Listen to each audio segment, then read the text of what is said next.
మా నేస్తం మాట్లాడుతున్న ప్రతి మాట నాకు వినపడలేదు, కానీ కాసేపు అయ్యాక ఆ కుర్రాడి ముఖంలో అర్థమైనట్లు సంతృప్తి కనిపించింది. ఇక ఇతను చెప్తూ ఉన్నాడనమాట, నాయనా నువ్వు ఆ దేహాన్ని విడిచి ఆత్మస్వరూప రూపంలో బయటకున్నావు. ఇక ఆ దేహంలోకి వెళ్ళటం నీకు కుదరదు. నీ కష్టాలన్నీ తీరిపోయినాయి. మానవ రూపంలో ఉండి పడాల్సిన కష్టాలన్నీ పడేసావు. నువ్వు ఇంక ఇప్పుడు హాయిగా విశ్రాంతి తీసుకో అని చెప్పేసి ఇతని మాటలు అతను నెమ్మదిగా వినటం జరిగిందనమాట. అతని ముఖంలో కొద్దిగా సంతృప్తి అనేది కనిపించిందంట. దాంతో అంతవరకు అతని చుట్టూ ఉన్న ఆ పదార్థం విడిపడిపోవటం మొదలుపెట్టింది. ఆ నల్లగా పేరుకుపోయిన ఆ పదార్థం ఏదైతే ఎతరిక అనేది ఏదైతే ఉందో అది చిన్నంగా కరిగిపోవటం మొదలుపెట్టింది. ఆ శరీరానికి ఆత్మస్వరూప రూపానికి మధ్యలో ఉన్న ఆ ఎతరిక అనేది కరిగిపోవటం మొదలుపెట్టింది అనమాట. అది నేల రాలిపోయింది. అది ఒక చొక్కా మాదిరిగా కిందకి పడిపోయిందంట. దాని వివరణ ఏమిటంటే, ఆ కుర్రాడికి చెప్పారట ఆయన, దానిని వదిలించుకోవాలని సంకల్పించుకోమని. కాసేపటికి మొత్తం నేల రాలిపోయింది, ఆవిరైపోయింది, దుమ్ములో కలిసిపోయింది. తర్వాత నాకు తెలిసిన విషయం ఏమిటంటే, అది చాలా తొందరగా నశించిపోతుందని. అది మన ఎట్లా ఉంటుందంటే, శరీరం లోపల ఒక పూత మాదిరిగా ఉంటుందన్నమాట. మన పూతరేకుకి ఎలా అయితే పల్చటి పూతరేకు కుండ మీద మనము ఆ క్లాత్ని లాగినట్టయితే, ఆ పిండి ఉన్న క్లాత్ని లాగినట్టయితే ఎలా అయితే పూతరేకు సన్నగా పల్చగా ఎలాగైతే వస్తుందో, అట్లాగా మన శరీరం లోపలి భాగాన ఆత్మస్వరూపానికి పై భాగాన అంటే ఈ రెండిటి మధ్యలో ఆ పూత అనేది ఏర్పడుతుందన్నమాట. ఈ బాహ్య జీవితం ఎప్పుడైతే, ఈ దేహం ఎప్పుడైతే చచ్చిపోయిందో అప్పుడు ఆత్మస్వరూప రూపం బయటికి రావటం జరిగి ఆ పూతతో సహా బయటికి రావటం జరుగుతుంది. అప్పుడు మరలా తిరిగి ఆ దేహంలోకి మనం వెళ్ళాలనే ప్రయత్నం చేసినప్పుడు అది జరగకపోయినప్పుడు నెమ్మదిగా అదంతా కూడా కరిగిపోవటం జరుగుతుందన్నమాట. జరిగిపోయి అది కిందకి నేలకు పడిపోయి వెంటనే బూడిదలాగా మారిపోతుంది. అంటే తొందరగా కరిగిపోయే అవకాశం ఉందన్నమాట. చాలా తొందరగా నశించిపోతుందంట. ఎందుకంటే అది ఏ ఎథరిక్ పదార్థంతో తయారవుతుందో ఆ పదార్థం చాలా సున్నితంగా ఉంటుంది. భౌతిక శరీరం సాంద్రతతో పోలిస్తే అది రాలిపోయాక అప్పుడు ఆ కుర్రాడిలో జీవం వచ్చినట్లుగా ఉంటుంది.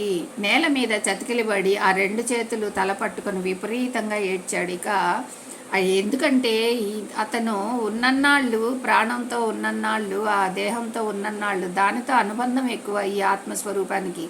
కాబట్టి ఇక నా దేహం పోయిందని చెప్పేసి బాధపడి ఏడుస్తున్నాడంట చతికిలపడి. ఎందుకంటే ఆత్మజ్ఞానం లేనప్పుడు అంతే ఉంటుంది. ఆ దేహమే నేను అని అనుకున్నప్పుడు ఆ దేహం మీద ఎంతో ప్రేమని పెంచుకొని ఉంటాడు. కాబట్టి ఆ దేహం ఇప్పుడు తన కళ్ళెదుటే కాలిపోతూ ఉంటే ఇక మరలా నేను దానిలోకి వెళ్ళలేనని తెలుసుకున్నప్పుడు వాడికి అంత బాధ వస్తుందన్నమాట అక్కడ. అందుకని తల పట్టుకొని కూర్చొని ఏడుస్తూ ఉన్నాడంట.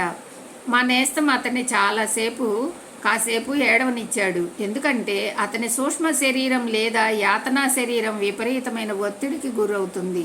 అటువంటి పరిస్థితుల్లో మామూలుగా వచ్చే ప్రతిచర్యలు, రియాక్షన్లు రావాల్సిందేనని చూడగా ఆ కుర్రాడు తానేదో ఫెయిల్ అయ్యాను అనుకుంటున్నాడే తప్ప తాను చనిపోయానని కానీ శాశ్వతంగా ఆ నరకం నుంచి బయటపడ్డానని కానీ అతనికి గ్రహింపు రాలేదు. ఇంకా ఏమనుకుంటున్నాడంటే అతను ఇంకా యుద్ధంలోనే ఉన్నానని, ఆ యుద్ధంలో ఓడిపోయానని అక్కడ మరణించానని అనుకుంటున్నాడు తప్ప ఆ పూర్తిగా ఆ దేహాన్ని విడిచి బయటికి వచ్చాడని, తనకున్న ఎతరికి కూడా రాలిపోయిందని, ఇప్పుడు ఆత్మస్వరూప రూపంలో ఒక తేజవంతమైన ఆత్మతో తాను చైతన్యంతోనే ఉన్నాడని తను తెలుసుకోలేకపోతున్నాడు. ఇంకా ఆ భ్రమలోనే ఉండి ఏడుస్తున్నాడంట. నాతో రా, ఈ విషయం గురించి నీతో మాట్లాడుకుందాం అంటూ మా నేస్తం ఆ కుర్రాడిని రెక్కపుచ్చుకొని తీసుకొని పోయాడు.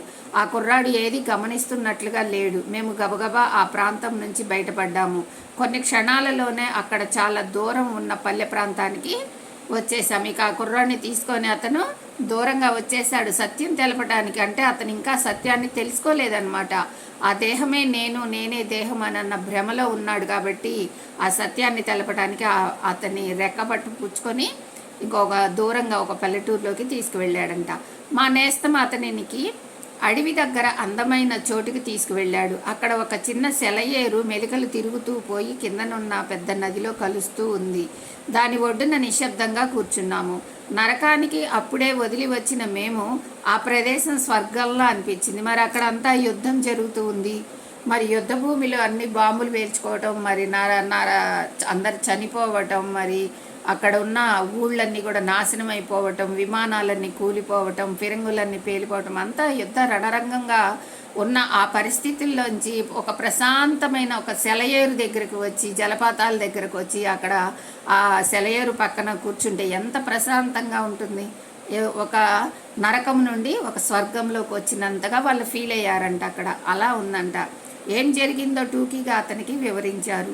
తాను చనిపోయినట్లుగా ఆ అబ్బాయి మొదట్లో నమ్మలేదు. ఒరే నాయనా, నువ్వు చనిపోయావు, యుద్ధంలో నువ్వు చనిపోయావు, ఇక నీ శరీరం నీకు రావటం అన్నది జరగదు అని చెప్తే అతను నమ్మట్లేదంట. లేదు, నేను ఇంకా యుద్ధం చేస్తాను, నేను పడిపోయాను, యుద్ధంలో ఓడిపోయాను, కింద పడ్డాను, అంతేగాని నేను మరణించలేదు అని అంటున్నాడంట. నేను ఇంతలా బ్రతికుంటే చనిపోయారంటారేంటి, అది ఎలా సాధ్యం అంటూ ఉన్నాడు. అయితే అతని నివాసం ఎక్కడో చెప్పమని అడిగాము. అతను చెప్పాడు. అయితే మాతో రా, వెళ్ళి చూద్దాం, మీ అమ్మా నాన్న ఇంకా నిద్రపోతూనే ఉన్నారేమో. ఇదంతా ఏమిటో ఆ కుర్రాడికి బొత్తిగా అర్థం కాలేదు, కానీ తన ఇంటిని చూపించాడు. ఆ ఇల్లు పించ్లీకి అవతల ఉంది. అతని కుటుంబ సభ్యులు అప్పుడు మంచాల మీద చేరుకొని ఉన్నారు, ఇంకా నిద్రపోలేదు. అపరిచితులు ఆ ఇంట్లోకి తిరుగుతున్నారని, వాళ్ళు తన తల్లిదండ్రులను కన్నార్పకుండా చూస్తున్నారని ఆ కుర్రాడు గ్రహించినట్లు లేదు. మా నేస్తం అతనితో మాట్లాడుతూ అతని దృష్టి ఆ విషయం మీదకు పోకుండా చేస్తున్నాడు. లేకుంటే అతనికి ఆ అపరిచితులు అక్కడ ఉండటం చాలా వింతగా తోచి ఉండేది. కాసేపటికి అతని తండ్రి, ఆ తర్వాత అతని తల్లి నిద్రలోకి జారుకున్నారు. నిద్రలో వాళ్ళ సూక్ష్మ శరీరాలు బయటపడగానే కొడుకుని చూసి వాళ్ళిద్దరూ విపరీతంగా సంతోషించారు. అక్కడికి వెళ్ళిన తర్వాత వాళ్ళ అమ్మా నాన్న కూడా నిద్రపోయిన దాకా వీళ్ళు ఎదురు చూశారంట. ఎప్పుడైతే వాళ్ళు నిద్రపోయారో వాళ్ళ ఆత్మస్వరూప రూపాలు బయటికి రాగానే కొడుకు ఎదురుగా కనపడ్డాడు. ఎందుకంటే వీళ్ళు అక్కడికే వెళ్ళి ఉన్నారు కాబట్టి. వాళ్ళు అలా సూక్ష్మ రూపంలోకి రాగానే కొడుకుని చూసుకొని ఎంతో సంతోషించారంట. మరి సంతోషించి వాళ్ళు ఏం మాట్లాడతారో, ఈ కొడుకు వాళ్ళ అమ్మా నాన్నలతో ఏం మాట్లాడతారో మరి రేపు స్వాధ్యాయనంలో మనం చదువుకుందాం ఫ్రెండ్స్. ఈరోజు స్వాధ్యాయనం ఇది. Thank you friends. Thank you.